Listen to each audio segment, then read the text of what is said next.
ইংল্যান্ডে county cricket খেলতে গিয়ে টাইগার অলরাউন্ডার সাকিব আল হাসানের বোলিং অ্যাকশন নিয়ে উঠেছে প্রশ্ন। বোলিং অ্যাকশন ঠিক করার জন্য কিছুদিন আগেই পরীক্ষা দেন তিনি। সেই পরীক্ষার ফল এখনও হাতে পাননি সাকিব।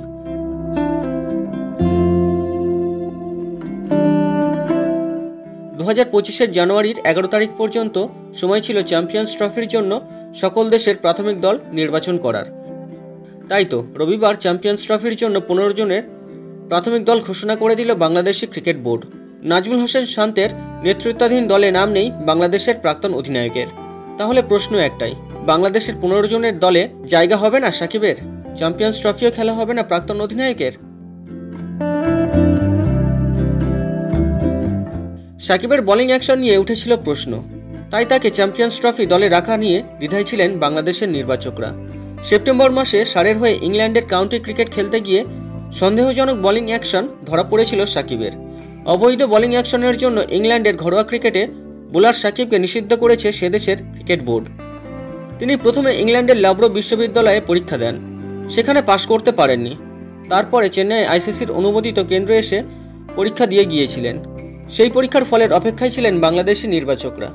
চ্যাম্পিয়ন্স ট্রফির জন্য প্রাথমিক দল ঘোষণার শেষ দিন ছিল রবিবার। তাই সাকিবের পরীক্ষার ফলের জন্য আর অপেক্ষা করতে চাননি বাংলাদেশের নির্বাচকরা। তাকে ছাড়াই এদিন 15 জনের দল ঘোষণা করে দিলেন তারা।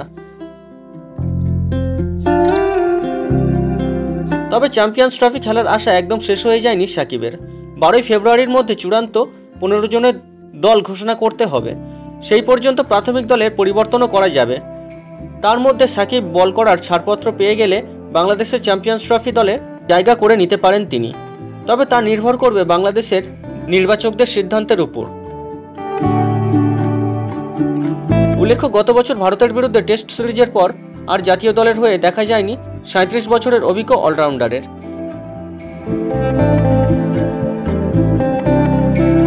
2025 চ্যাম্পিয়ন্স ট্রফির জন্য বাংলাদেশের প্রাথমিক দল হল নাজমুল হোসেন শান্ত অধিনায়ক, সৌম্য সরকার, তানজিদ হাসান, তৌহিদ হৃদয়, মুশফিকুর রহিম, মোহাম্মদ মাহমুদুল্লাহ, জাকের আলী অনিক, মেহেদি হাসান মিরাজ, রিশাদ হোসেন, তাসকিন আহমেদ, মুস্তাফিজুর রহমান, পারভেজ হোসেন ইমন, নাসুম আহমেদ, তানজিব হাসান সাকিব এবং নাহিদা রানা।